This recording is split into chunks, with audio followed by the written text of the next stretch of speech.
மனம் சோர்ந்து போக வேண்டாம். நீங்கள் நன்மை செய்வதிலே மனம் சோர்ந்து போக வேண்டாம். பாருங்கள், புனிதர்களுடைய வாழ்க்கையில் எல்லாம், புனிதர்கள் இந்த உலகத்திலே வாழ்ந்த காலத்தில் எல்லாம் தாய் திருச்சபைக்கு எவ்வளவு உண்மையாய், எவ்வளவு உத்தமமாய் இந்த உலகத்திலே வாழ்ந்த நாட்கள் எல்லாம் ஏழை எளியவர்களின் மீதும் திருச்சபையின் மீதும் எவ்வளவு அன்பு வைத்து அவர்கள் உதவி செய்கிறவர்களாய் இருந்தார்கள். பிரியமானவர்களே, நாம் புனிதர்களுடைய வாழ்க்கை சரித்திரத்தை பார்க்கும் பொழுது அவர்கள் நன்மை செய்கிறதிலே எதிலையுமே அவர் குறைந்து போகவில்லை. புனித ஜெரால்டு மஜ்ஜிலாவுடைய வாழ்க்கை சரித்திரத்தை நீங்கள் எடுத்து வாசித்து பார்த்தீர்கள் என்றால், அவருடைய வாழ்க்கையிலே அவர் தையல் வேலை செய்துதான் ஆண்டவருடைய பணியை அவர் ஆற்றினாராம். அவர் தையல் வேலை செய்து வருகின்ற அந்த ஒரு வருமானத்திலே அவர் என்ன செய்தாராம் தெரியுமா? அந்த வருமானத்தினுடைய ஒரு பகுதியை தன்னுடைய வீட்டினுடைய ஒழுங்கின் காரியங்களுக்கு எடுத்து வைத்துக்கொண்டு மறுபகுதியை ஏழை எளியவர்களுக்கு அவர் தான தர்மமாய் கொடுப்பாராம்.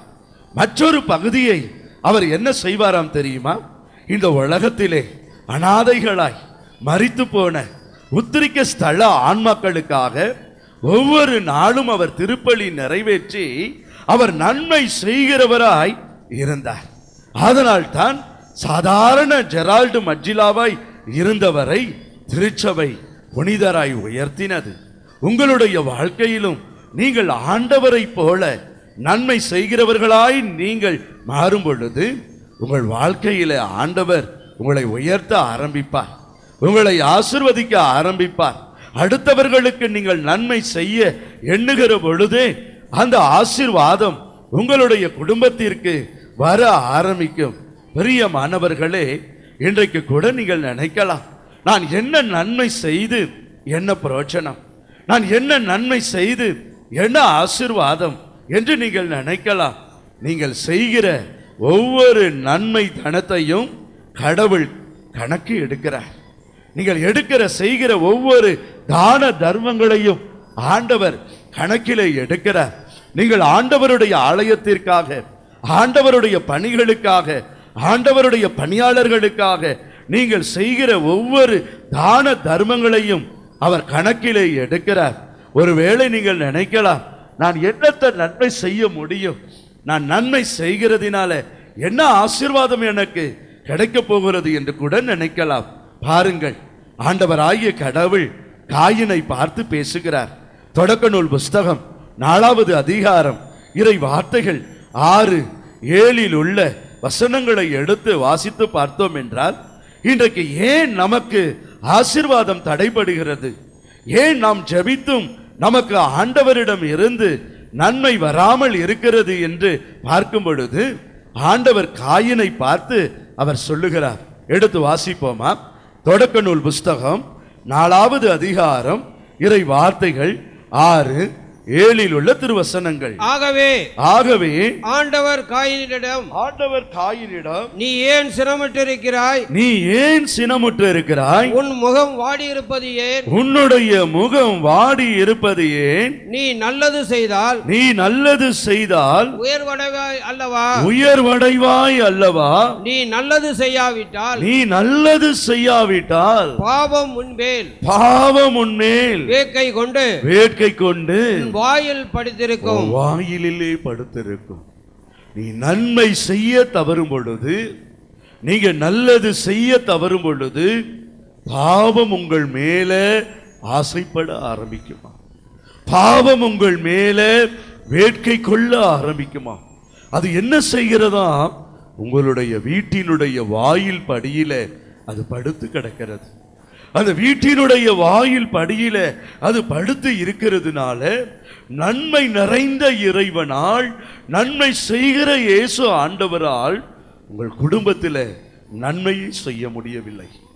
அதனால தான் பவுல் அடிகளார் தன்னுடைய இயலாமையை, தன்னுடைய பலவீனத்தை ஆண்டவர்கிட்ட சொல்கிறார். ஆண்டவரே, எனக்குள்ள எவ்வளவோ பலவீனங்கள் இருக்கிறது, நான் உங்களுடைய பணியாளனாய் நான் இருக்கிறேன், அநேக காரியங்களை நீ என் மூலமாய் நீ செய்து கொண்டிருக்கிறாய். ஆனால் நன்மை செய்கிற ஒரு குணம் எனக்குள்ள இல்ல ஆண்டவரே. தன்னுடைய இயலாமையை பவுல் அடிகளார் ஆண்டவர்கிட்ட தெரியப்படுத்துகிறார். பரிசுத்த திருமறை நூலை நாம் எடுத்து வாசித்து பார்க்கும் பொழுது ரோமருக்கு எழுதின நிருபம் 7வது அதிகாரம் இறை வார்த்தைகள் 19, 20 உள்ள வசனங்களை நீங்க எடுத்து வாசித்து பாருங்கள். ரோமர் 7வது அதிகாரம் இறை வார்த்தைகள் 19, 20 உள்ள திருவசனங்களை எடுத்து வாசிப்போமா? நான் விரும்பும் நன்மையை செய்ததில்லை, நான் விரும்பும் நன்மையை நான் செய்வதில்லை, விரும்பாத தீமையே செய்கிறேன். விரும்பாத ஒரு தீமையையே நான் செய்கிறேன். நான் விரும்பாததை செய்கிறேன் என்றால், நான் விரும்பாததை நான் செய்கிறேன் என்றால் அதை நானாக செய்யவில்லை, அதை நானாக செய்யவில்லை, என்னில் குடிகொண்டிருக்கக்கூடிய இந்த பாவமே செய்கிறது. தன்னுடைய இயலாமை, தன்னுடைய பலவீனம், நாம் அனைவருமே ஒரு பலவீனம் ஆனவர்கள் என்பது ஆண்டவருக்கு தெரியும். நம்ம எல்லாரும் அவரை விட்டு பிரிந்து வாழ்ந்து கொண்டிருக்கிறோம் என்பது அவருக்கு தெரியும். ஆனால் ஆண்டவர் நம்மை பார்த்து சொல்லுகிறார், என் மகனே, என் மகளே, இதுவோ என் நன்மை தனத்திலே நீ பங்கு கொள்ள வேண்டும் என்றால் உனக்குள்ள இருக்கிற அந்த பலவீனத்தை, உனக்குள்ள இருக்கிற அந்த குறையை என்னிடத்திலே நீ தெரியப்படுத்து.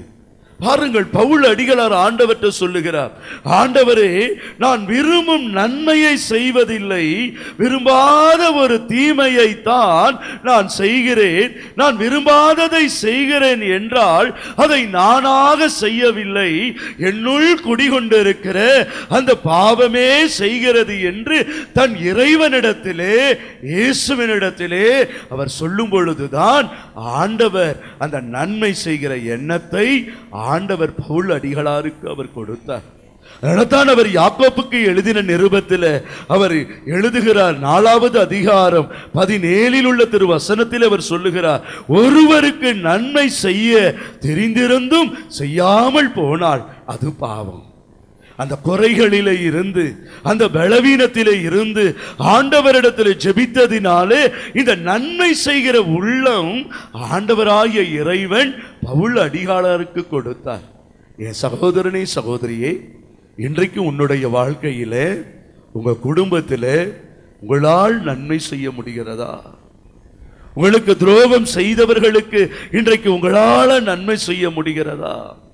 உங்களை அசிங்கமாய் பேசினார்களே, அவர்களுக்கு இன்றைக்கு உங்களால நன்மை செய்ய முடிகிறதா?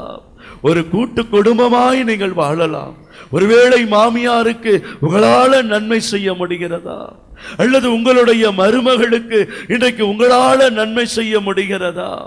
அல்லது உங்கள் குடும்பத்தில் இருக்கிற உங்களுடைய தாய் தகப்பனுக்கு இன்றைக்கு உங்களால நன்மை செய்ய முடிகிறதா? இன்றைக்கு ஆண்டவருடைய பிரசன்னத்திலே வந்திருக்கிற என் சகோதரனே, சகோதரியே, எத்தனையோ பேர் உங்களிடத்தில் உதவிகளை கேட்டிருப்பார்கள். அவர்களுக்கு இன்றைக்கு உங்களால நன்மை செய்ய முடிகிறதா? இன்றைக்கு ஏன் ஆசீர்வாதங்கள் நமக்கு தடைப்பட்டது? ஏன் இன்றைக்கு ஆசீர்வாதத்தை இன்றைக்கு நம்மால் பெற்றுக்கொள்ள முடியவில்லை?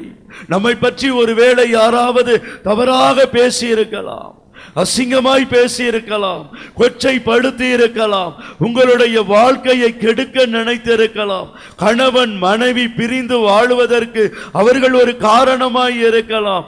அவர்களுக்கு உங்களால் இன்றைக்கு நன்மை செய்ய முடிந்திருக்கிறதா? இன்றைக்கு ஆண்டவர் உங்களை பார்த்து பேசுகிற ஒரு காரியம், என் மகனே, என் மகளே, நான் நன்மை செய்கிறவராய் நான் இருந்தேன். இந்த உலகத்தில் வாழுகிற நாட்கள் எல்லாம் நான் நன்மை செய்து கொண்டே இருந்தேன். என்னுடைய மகனாய், என்னுடைய மகளாய் இருக்கிற நீயும் அநேகருக்கு நீ நன்மை செய்யணும்.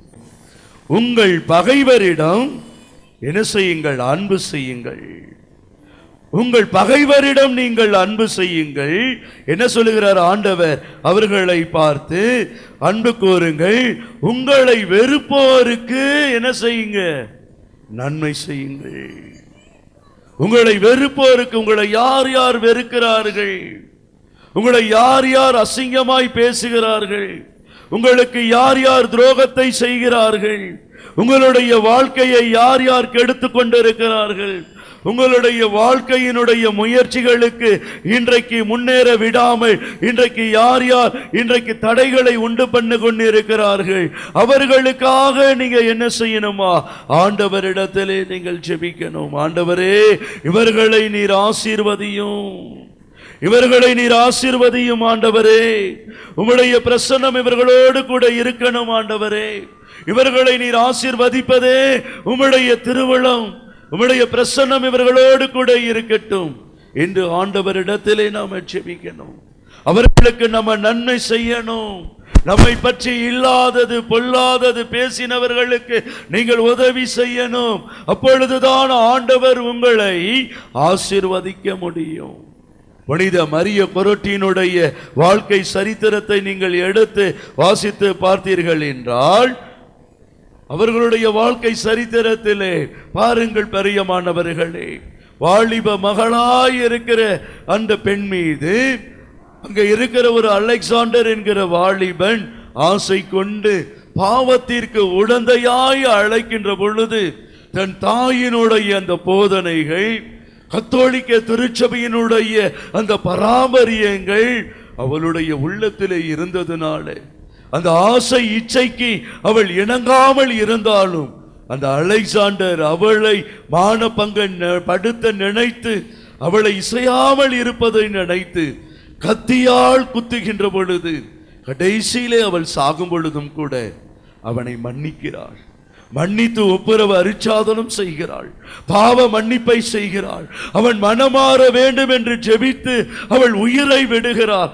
ஆதலால் தான் அவருக்கு புனிதர் பட்டம் கொடுக்கின்ற பொழுது எந்த புனிதர்களுக்கும் வராத ஒரு கூட்டம் புனித மரிய கொரோட்டிக்கு பீட்டர் சதுக்கத்திலே அத்தனை லட்ச மக்கள் வந்து கலந்து கொண்டார்கள் என்றால், ஏன் அவளை கொலை செய்த அந்த அலெக்சாண்டர் கூட அவளுடைய புனித பட்டத்திலே கலந்து கொண்டார். காரணம், தனக்கு துரோகம் செய்தவர்களுக்கு நன்மை செய்வது, தனக்கு துரோகம் செய்தவர்களுக்கு நன்மை செய்வது. ஆண்டவருடைய ஆசீர்வாதம் உங்கள் வாழ்க்கையில கடந்து வரணும்னா, உங்களுக்கு யார் யார் துரோகம் செய்கிறார்களோ, உங்களை யார் யார் அவமானப்படுத்துகிறார்களோ, உங்களுக்கு யார் யாரெல்லாம் இழுக்குகளை உண்டாக்குகிறார்களோ, யார் யாரெல்லாம் உங்களை பற்றி இன்றைக்கு கேவலமாய் பேசிக் கொண்டிருக்கிறார்களோ, யார் யாரெல்லாம் உங்களுடைய வாழ்க்கையை அழித்துக் கொண்டிருக்கிறார்களோ, அவர்களை எல்லாம் ஆண்டவரிடத்திலே ஒப்புக் கொடுத்து அவர்களுக்கு நீங்கள் ஜெபிக்கிறது மட்டுமல்ல, அவர்களுக்கு நீங்கள் நன்மை செய்யணும். அவர்களை நீங்கள் ஜெபத்தால் தாக்கணும், அவர்களுக்கு நீங்கள் உதவி செய்யணும். இதைத்தான் ஆண்டவர் விரும்புகிறார். அதனால்தான் ஆமோஸ் புஸ்தகம் 5வது அதிகாரம் 14 உள்ள திருவசனங்களை நீங்கள் எடுத்து வாசித்து பாருங்கள். ஆமோஸ் புஸ்தகம் 5வது அதிகாரம் இறை வார்த்தைகள் 14 உள்ள திருவசனங்கள். நன்மையை நாடுங்கள், தீமையை தேடாதீர்கள். நன்மையை நாடுங்கள், தீமையை தேடாதீர்கள். அப்பொழுது நீங்கள் சொல்வது போல படைகளின் கடவுளாகிய ஆண்டவர் உங்களோடு கூட இருப்பார். அல்லேலூயா, அல்லேலூயா. படைகளின் கடவுளாகிய ஆண்டவர் நம்மோடு கூட இருக்கணும்னா நம்ம என்ன செய்யணும்? நன்மையே நாடணும், தீமையை வெறுக்கணும். தீமை செய்கிறவர்களுக்காக ஆண்டவரிடத்திலே ஜெபிக்கணும், அவர்களுக்கு நன்மை செய்யணும், அவர்களுக்காக ஆண்டவரிடத்திலே மன்றாட வேண்டும். இன்றைக்கு நாம் ஜெபிக்கும் பொழுதும் கூட நம்ம ஆண்டவர்கிட்ட ஜெபிப்போம். என் ஆண்டவரே, என் இரட்சகரே, உம்முடைய திருப்பெயரால் ஜெபிக்கிறோன்னு சொல்லுகிறோமே, அவர் நம்மோடு கூட இருக்கணும்னா நம்ம தீமையை வெறுத்து நன்மையை செய்ய கற்றுக்கொள்ளணும். அப்பொழுதுதான் ஆண்டவர் நம்மோடு கூட இருப்பார். அப்பொழுதுதான் ஆண்டவர் நம்மளுடைய ஜெபத்தை கேட்பார். பிரியமானவர்களே, என்னுடைய வாழ்க்கையிலே ஆண்டவருடைய பணியை 17 ஆண்டுகளாய் நான் செய்து வருகிறேன். 17 ஆண்டுகளாய் நான் செய்து வந்தாலும் கடந்த 2 ஆண்டுகளாய் ஆண்டவர் அவருடைய ஆசீர்வாதத்தை அளவில்லாமல் பொழிந்தருளினார். அநேக ஆலயங்களிலும் அநேக மறை மாவட்டங்களிலும் ஆயர்களுடைய ஆசீர்வாதத்தோடு இந்த தியான குழுவினராய் இருக்கிற நாங்கள் ஆயரோடு நாங்கள் சென்று கொண்டிருக்கிறோம். ஆனால் அநேக இடங்களிலே பார்க்கும் பொழுது ஆண்டவர் அற்புத அடையாளங்களை செய்கிற பொழுது ஒரு சிலர் எங்களுக்கு விரோதமாக, இந்த குழுவுக்கு விரோதமாக, இவர்களை பயன்படுத்தாதீர்கள், இவர்களை ஏன் நீங்க பயன்படுத்துறீங்க, இது சாதாரண குழுதான், நாங்க தான் உண்மையான குழுவினர் என்று சொல்லி அநேக இடத்துல எங்களுடைய பெயர்களை கெடுக்க நினைத்த பொழுதும் நாங்கள் அவர்களுக்காக செபிக்க ஆரம்பித்தோம். எங்களால போக முடியாத இடங்களுக்கு அந்த தியான குழுவினுடைய இடத்தினுடைய அட்ரஸ் கொடுத்து அங்கு தொடர்பு கொள்ளுங்கள், அவர்களை நீங்கள் அழையுங்கள், அவர்களும் ஊழியம் செய்கிறார்கள் என்று நாங்கள் சொல்ல சொல்ல சொல்ல எந்த இடத்திலெல்லாம் அவர்கள் தடைகளை உண்டு பண்ணார்களோ அந்த இடத்திலெல்லாம் ஆண்டவர் எங்களை அழைத்து போக ஆரம்பித்தார்.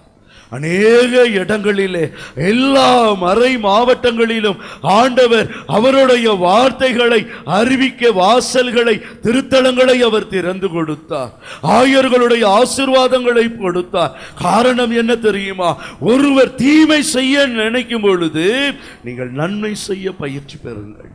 இப்படி செய்கிறார்களே என்று நினைக்காதீர்கள், அவர்களுக்கு நீங்கள் நன்மை செய்ய பாருங்கள். ஆண்டவர் உங்களை ஆசீர்வதிப்பார், உங்களை ஆண்டவர் உயர்த்துவார், உங்கள் கண்ணீர்களை அவர் துடைப்பார், உங்களுடைய வேதனைகளை அவர் மாற்றுவார். இன்றைக்கு நாம் துரோகம் செய்கிறவர்களை நாம் சபிப்பது உண்டு. ஆனால் பரிசுத்த திருமறை நூலை நீங்கள் எடுத்து வாசித்து பாருங்கள்.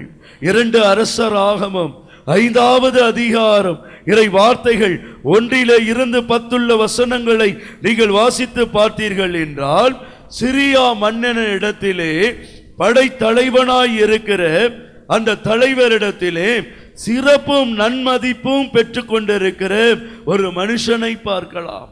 அவர்தான் நாமான். இந்த நாமான் யார் என்றால் ஒரு தொழுநோயாளி. ஆனால் இவரை குறித்து பரிசுத்த திருமறை நூல் சொல்லுகிறது, ஆண்டவர் அவர் மூலமாக வெற்றியை அளித்திருந்தார், வல்லமை மிக்கவர், ஆனால் அவர் ஒரு தொழுநோயாளி. இப்படிப்பட்ட ஒரு மனுஷன் என்ன செய்கிறார் என்றால், சிரியா நாட்டினர் கொள்ளையடிக்க இந்த இஸ்ரவேல் நாட்டுக்கு செல்லும் பொழுது அங்க இருக்கக்கூடிய ஒரு இளம் பெண்ணை அவர்கள் கடத்தி கொண்டு வருகிறார்கள். கடத்தி கொண்டு வந்து அங்கே அந்த நாமான் என்ன செய்கிறார், தன்னுடைய மனைவிக்கு ஒரு வேலைக்காரியா அந்த பெண்ணை அவர் நியமிக்கிறார். அந்த பெண்ணு தன் எஜமானுக்கு ஒரு வேலைக்காரியாக இருக்கிறார். இன்றைக்கு அவன் நினைத்திருந்தால் என்ன நினைச்சிருக்கலாம், என் பெற்றோர்கள்ட்ட இருந்து என்ன பிரிச்சுட்டாங்க, என் நாட்டில இருந்து என்ன பிரிச்சுட்டாங்க, எனக்கு எவ்வளவு துரோகம் செஞ்சிட்டாங்க. இன்றைக்கு இந்த நாமானுக்கு தொழுநோய் வந்தது என்ன போல அநேகருடைய பாவங்களும் கண்ணீர்களும் தான் காரணம். இந்த மனுஷனுக்கு இப்படிப்பட்ட ஒரு தொழுநோய் வந்தது என்று சொல்லி அவன் நினைத்திருக்கலாம், அழுது இருக்கலாம். ஆனா அவன் என்ன தெரியுமா செய்தா, அவ ஒரு வேலைக்காரியா இருந்தாலும், தான் சொந்த நாட்டில இருந்து கடத்தப்பட்டு வந்தாலும், தான் பெற்றோர்கள் கூட பிறந்தவர்களை அவள் இழந்து வாடினாலும், அந்த சிரியா நாட்டில் நாமானுடைய மனைவிக்கு அடிமையாய் வேலைக்காரியாய் இருந்தாலும், அவள் கடவுளுடைய பிள்ளையாய் இருந்ததுனால அவருடைய மனைவிட்ட அவ பேசுறா. மனைவிட்ட பேசும்பொழுது அவ என்ன சொல்லுகிறா பாருங்க. 2 அரசராகமம் 5வது அதிகாரம் இறை வார்த்தைகள் 3 உள்ள திருவசனங்களை நீங்கள் எடுத்து வாசித்து பார்க்கும் பொழுது அவ என்ன சொல்லுகிறா, தலைவியை நோக்கி, என் தலைவர் சமாரியாவில் இருக்கும் இறைவாக்கினர் முன்னிலையில் சென்றாரெனில் அவர் இவரது தொழுநோயை அவர் குணமாக்குவார். இவ்வளவு ஒரு நன்மை செய்கிற குணம் பாருங்க. தான் ஒரு அடிமையாய் இருக்கிறேன், ஒரு வீட்டுல வேலைக்காரியா இருக்கிறேன், சொந்த பந்தத்தை நான் இழந்து போய்விட்டேன், அதற்காக இந்த நாமான் தொழுநோயா வாழ்நாள் முழுவதும் சாகணும்னு அவன் நினைக்கல. தன்னுடைய வேலைக்காரியா நான் இருந்தாலும் என் எஜமானுடைய தொழுநோய் நீங்கணும், அதனால் ஒரு இறைவாக்கினர்கிட்ட போகணும், அவளுக்கு அந்த உதவி செய்கிற, நன்மை செய்கிற அந்த எண்ணம் இருந்தது. என் சகோதரனே, சகோதரியே, உன்னுடைய வாழ்க்கையிலே யார் உனக்கு துரோகம் செய்ய நினைத்தாலோ அவர்களுக்கு நீங்க நன்மை செய்ய நினைக்கும் பொழுது கடவுள் உங்களை ஆசீர்வதிப்பார், கடவுள் அவர் உங்களை உயர்த்துவார், கடவுள் உங்களை எல்லா நலங்களாலும் அவர் உங்களை நிரப்புவார். பாருங்கள், இறைவனுடைய தாய், ஆண்டவருடைய தாய் அன்னை மரியாளை பாருங்கள். ஆண்டவருடைய அந்த வல்லமை அன்னையின் மீது நிழலிட்டு இறைமகன் இயேசு கருகொள்ளுகிற பொழுது ஆண்டவருடைய தூதர் அந்த மங்கள வார்த்தை ஜெபமெல்லாம் சொல்லி முடித்த பிறகு அவர் என்ன சொல்லுகிறார்? அவருடைய உறவினராய் இருக்கிற அந்த எலிசபெத் அம்மாள் கருதாங்கி 3வது மாதம் என்று சொன்னவுடனே ஆண்டவருடைய தாய் அதை விசுவாசித்து ஏற்றுக்கொண்ட உடனே அவர்கள் செஞ்சது என்ன? அமைதியா அவங்க இருக்கல. அவர்கள் தன்னுடைய இருக்கையிலேயே அவர்கள் இருக்கல, தன்னுடைய வீட்டிலேயே அவங்க இருக்கல. பரிசுத்த திருமறை நூல் லூக்கா 1வது அதிகாரம் இறை வார்த்தைகள் 56 உள்ள திருவசனங்களை நீங்கள் எடுத்து வாசித்து பார்த்தீர்கள் என்றால், லூக்கா 1வது அதிகாரம் இறை வார்த்தைகள் 56 உள்ள திருவசனங்களை எடுத்து வாசித்து பார்த்தீர்கள் என்றால், மரியாள் ஏறக்குறைய 3 மாதம் எலிசபெத்தோடு தங்கியிருந்த பின்பு தன் வீடு திரும்பினார். நன்மை செய்கிற ஒரு குணம். ஆண்டவருடைய தாய் பாருங்கள், அந்த வல்லமையை பெற்ற உடனே தன் உறவினராய் இருக்கக்கூடிய அந்த எலிசபெத் அம்மாள் வீட்டிற்கு யூதா மலை நாட்டிற்கு சென்று 3 மாதம் அந்த வீட்டிலே தங்கி அவள் பணிவிடை செய்தால், நன்மை செய்கிறவளாய் இருந்தால். ஆதலால் தான் அவள் வயிற்றிலே வளர்ந்த அந்த கனியும் நன்மை செய்கிறதாய் இருந்தது. நன்மை செய்கிறதாய் இருந்தது. அதனால்தான் ஒரு தாயானவள் கூட்டத்திலே எழுந்து இயேசு ஆண்டவரை பார்த்து சொல்லுகிறார், உன்னை பெற்றெடுத்த வயரும் உனக்கு பால் கொடுத்த கொங்கைகளும் பாக்கியம் பெற்றவை. ஏன்? இயேசு நன்மை செய்கிறாராகவே சுட்டி திரிந்தார். எங்கும் அவர் நன்மை செய்து கொண்டே சென்றார். அவருடைய தாயும் நன்மை செய்கிறவராய் இருக்கிறதுனாலே தான் இன்றும் விண்ணக மன்னக அரசியாக இன்றைக்கு தந்தையாகிய இறைவனிடத்திலே, பரிசுத்த ஆவியானவரிடத்திலே, இயேசு ஆண்டவரிடத்திலே, இயேசுவின் வலது பக்கத்திலே நின்று